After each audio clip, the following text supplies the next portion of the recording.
오늘 우리 주시는 하나님의 말씀은 사도행전 20장 22절에서 27절 말씀입니다. 사도행전 20장 22절에서 27절 말씀 우리 함께 읽겠습니다.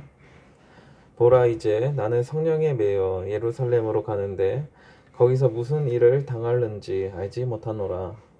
오직 성령이 각 성에서 내게 증언하여 결박과 환난이 나를 기다린다 하시나, 내가 달려갈 길과 주 예수께 받은 사명 곧 하나님의 은혜의 복음을 증언하는 일을 마치려 하면은 나의 생명조차 조금 더 귀한 것으로 여기지 아니하노라. 보라, 내가 여러분 중에 왕래하며 하나님의 나라를 전파하였으나 이제는 여러분이 다 내 얼굴을 다시 보지 못할 줄 아노라. 그러므로 오늘 여러분에게 증언하거니와 모든 사람의 피에 대하여 내가 깨끗하니, 이는 내가 꺼리지 않고 하나님의 뜻을 다 여러분에게 전하였음이니라. 아멘. 우리 함께 선포하시겠습니다. 믿음대로 됩니다. 말하는 대로 됩니다. 기도하는 대로 됩니다. 우리 성도님들의 목적지가 있다면 어디가 되겠습니까? 우리는 날마다 목적지가 있습니다. 그것을 향해서 늘 가곤 합니다. 아침에 일어나면 직장을 향하기도 하고, 또 주일이 되면 교회를 향하기도 합니다. 또 약속이나 어떤 모임 장소를 가기도 합니다. 우리는 이처럼 매일매일의 삶 가운데 목적지가 있습니다. 그런데 그 목적지를 생각해 볼 때 꼭 가고 싶은 곳이 있는가 하면 가고 싶지 않은 곳도 있습니다. 요즘 어디 혹시 가고 싶은 곳이 있으실까요? 아마 코로나가 길어지면서 다들 여행을 가보고 싶다는 생각들을 하실 것입니다. 바람도 쐬고 싶은 마음들이 다 있을 것 같습니다. 그리고 요즘 날씨가 좋고 또 활동하기 좋은데요. 그럴 때일수록 여행을 한번 가보고 싶다. 그런 목적지를 한번 계획을 세워보고 싶다. 이런 마음이 들기도 합니다. 반면에 가고 싶지 않은 곳도 있을 것 같습니다. 이제 아침에 일어나면 피곤한 몸을 이끌고 이제 씻고 직장을 나가야 할 때마다 와, 오늘은 좀 쉬고 싶다 이런 생각이 들지도 모르겠습니다. 우리가 살아가다 보면 가고 싶지는 않지만 가야 하는 곳이 있습니다. 또 부담이 되거나 무언가 어려움을 만날 것 같은 그러한 곳도 있습니다. 그때 우리는 불안해하거나 또 주저하게 되고 피하려고 할 때도 있습니다. 우리가 복음으로 살아가는 길 역시 비슷합니다. 우리는 복음으로 살아가는 그리스도인들입니다. 하지만 그 길은 주님께서 좁고 험하다고 말씀하셨습니다. 찾는 이가 많이 없다고 하셨습니다.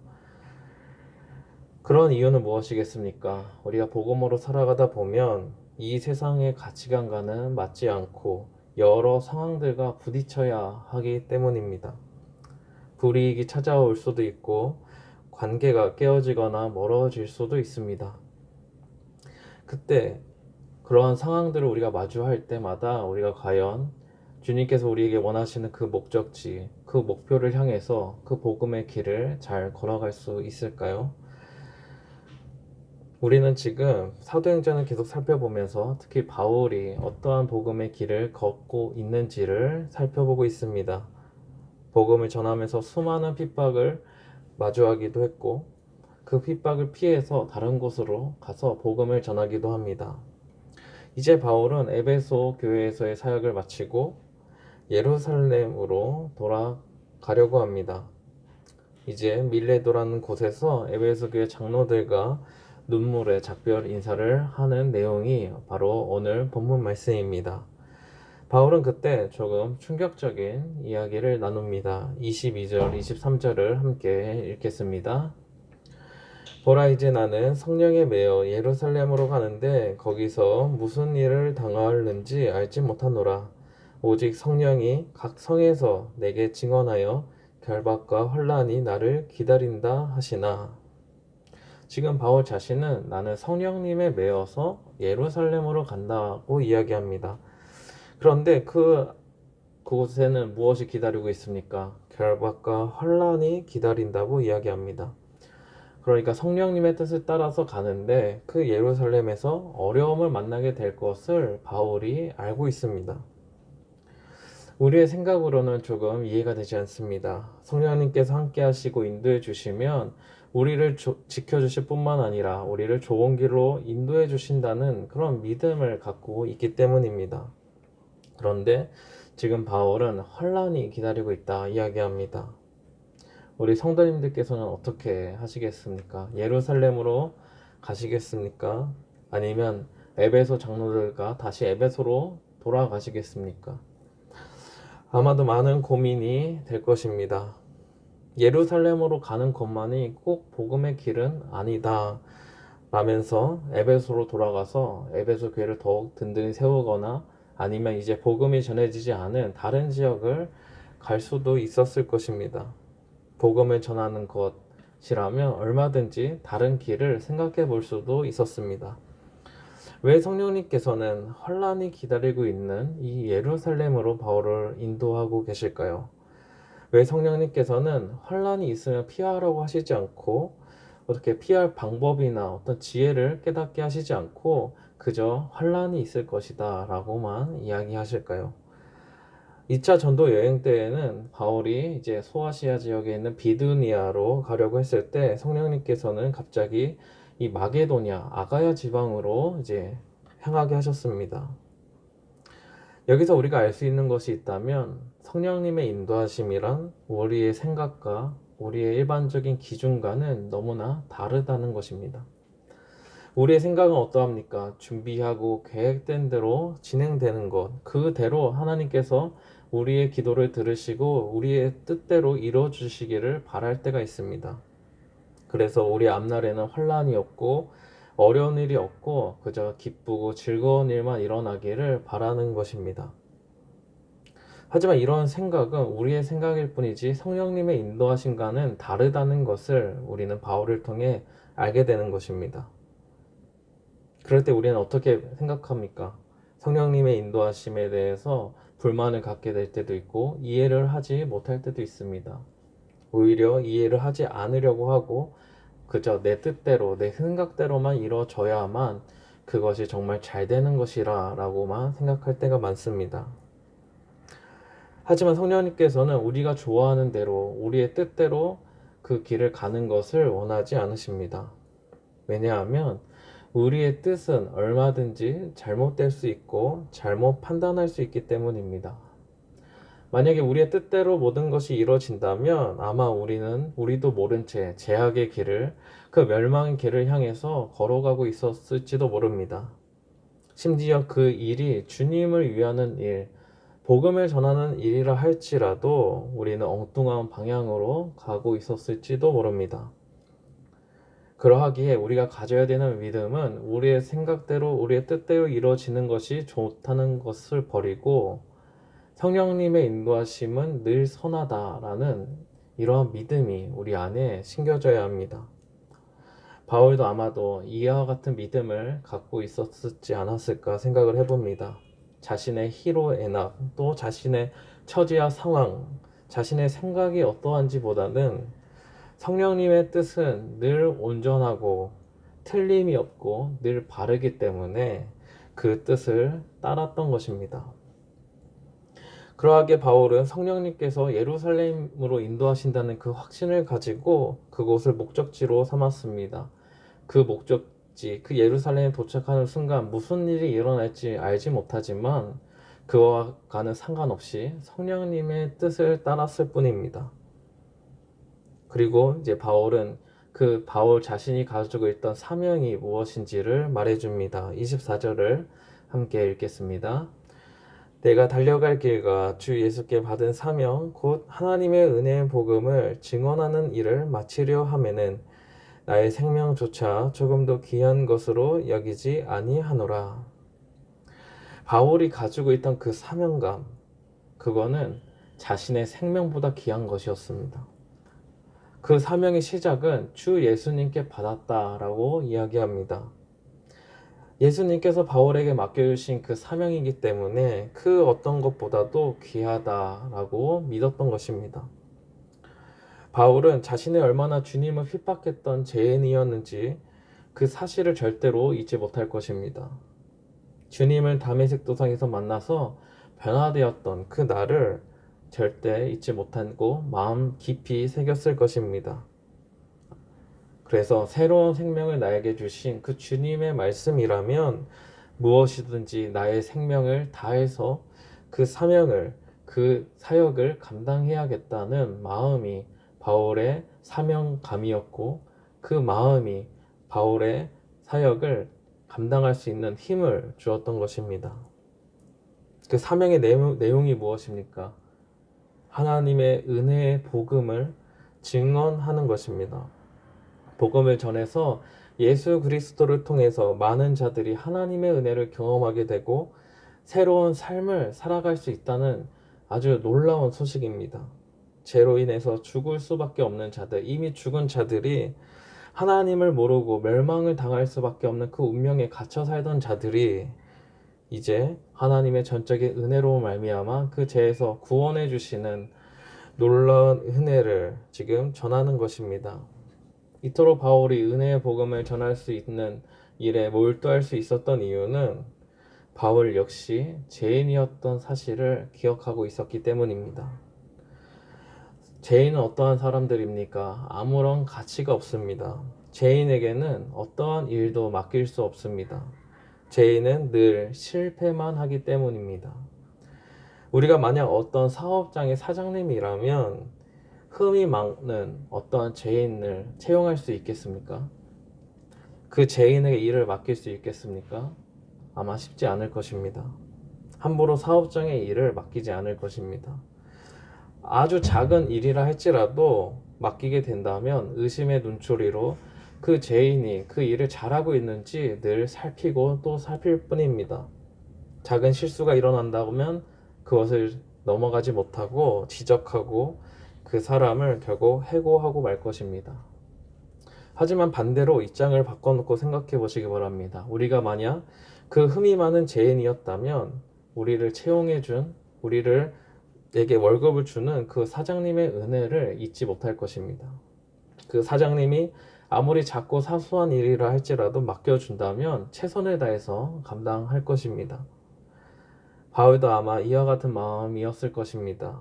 죄인이었던 자에게 사람을 살릴 수 있는, 구원을 전해줄 수 있는 귀한 사명, 그것을 맡겨주셨기에 감사함으로 감당해 왔고, 앞날에 어떠한 일이 있다 할지라도 그 발걸음을 멈출 수 없었던 것입니다.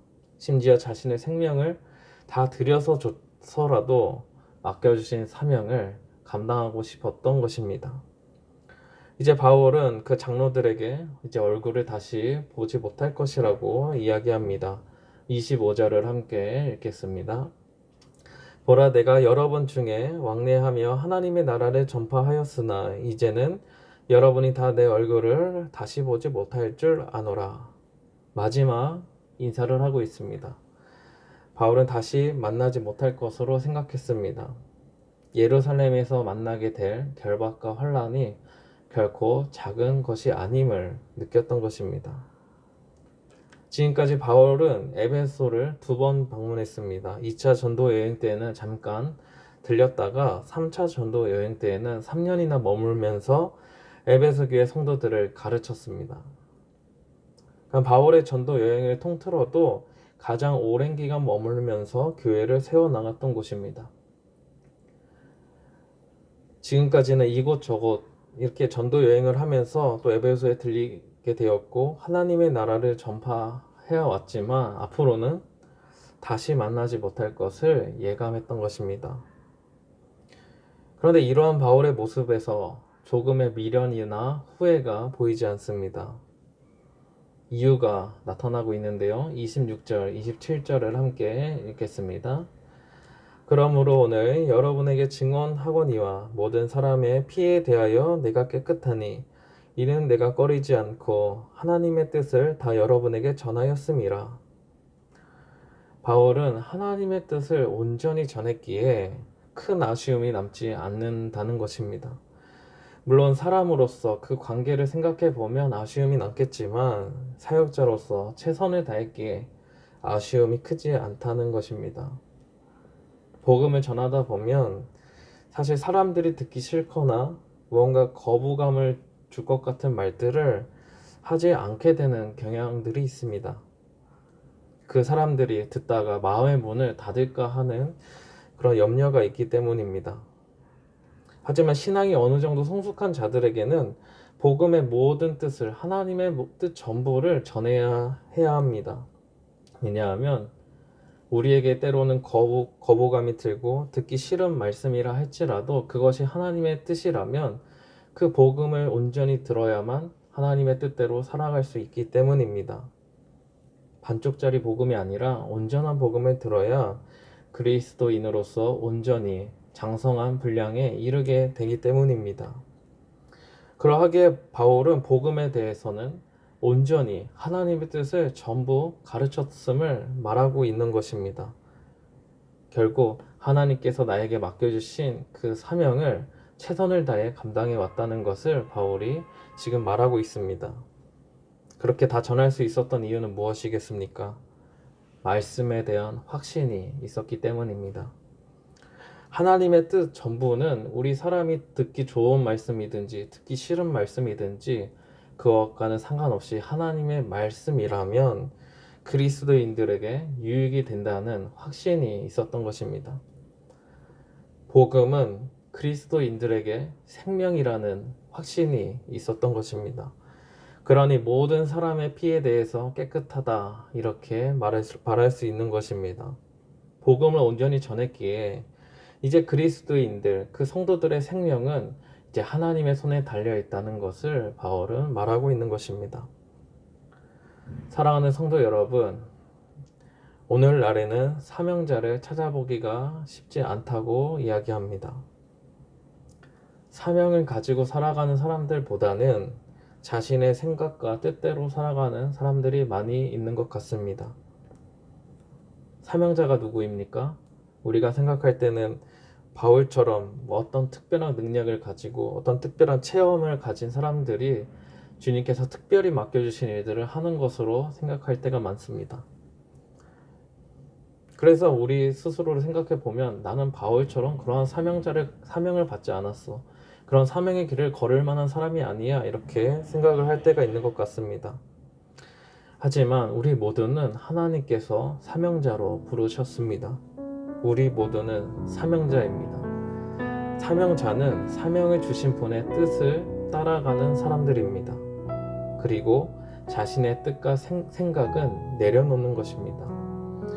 오늘날의 사명자를 찾아보기가 어려운 이유가 바로 여기에 있습니다. 자기의 주관이 너무나 뚜렷한 시대이기 때문에 자신의 생각을 존중받아야 하고 나의 뜻은 틀린 게 아니라 그냥 다를 뿐이다 이렇게 생각을 합니다. 그래서 나의 뜻이 존중받지 못하는 공동체, 나의 의견이 무시당하는 것 같은 그런 모임이 있다면 그 모임이나 공동체의 일에 관심을 두지 않고 떠나고 맙니다. 물론 각자의 생각과 뜻은 존중받아야 마땅하고 그것은 틀린 것이 아니라 서로 다른 생각을 가진 것임을 인정해 주어야 합니다. 하지만 이러한 생각은 사람들 사이의 그 관계에서만 이루어지는 것이지 하나님과 우리와의 관계 속에서는 다르게 생각해야 합니다. 하나님은 우리보다 지혜롭고 선하십니다. 바울이 성령님의 뜻을 따른 이유가 바로 여기에 있습니다. 우리는 하나님의 뜻대로 살아가는 사람들입니다. 우리의 생각은 언제든지 틀릴 수 있기 때문에 그것은 내려놓고 하나님의 뜻으로 우리의 마음을 채워야 합니다. 이러한 사람들이 진정한 하나님의 사명자라고 할 수 있습니다. 만약 우리의 마음을 돌리기가 어렵다면 우리는 하나님의 뜻을 이루고 그 뜻대로 살기가 참 어려울 것입니다.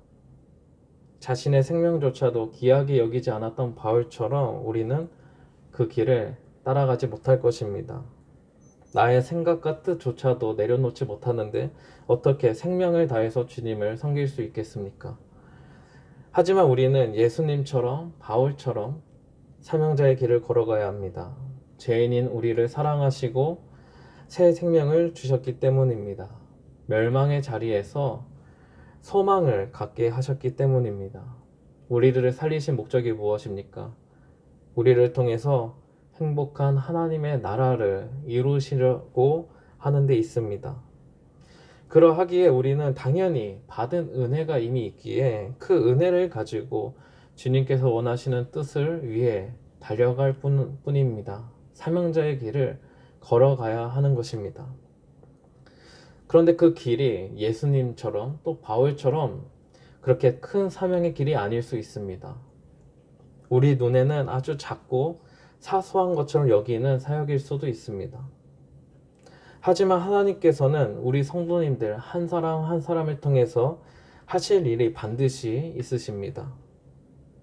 그때 우리는 그 일이 무엇이든지 크든지 작든지 기쁨으로 순종하면서 주님께서 나를 사용하심에 감사해야 할 뿐입니다.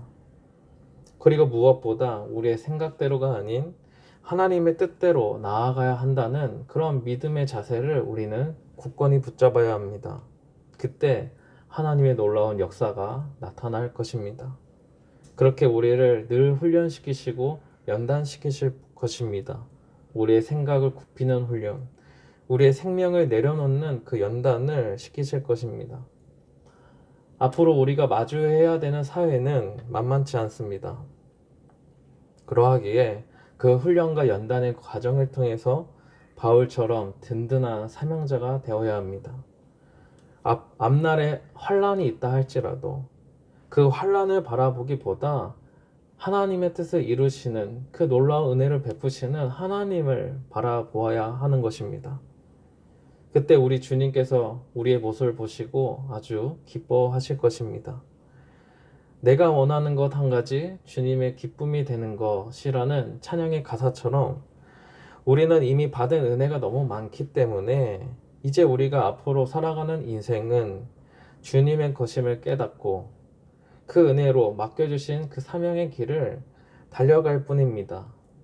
나는 죽고 예수님으로 사는 인생, 주님께서 귀한 사명을 맡겨주실 때 바울처럼 달려가는 그 인생으로 살아가는 저와 우리 성도님들 되시길 기도드립니다.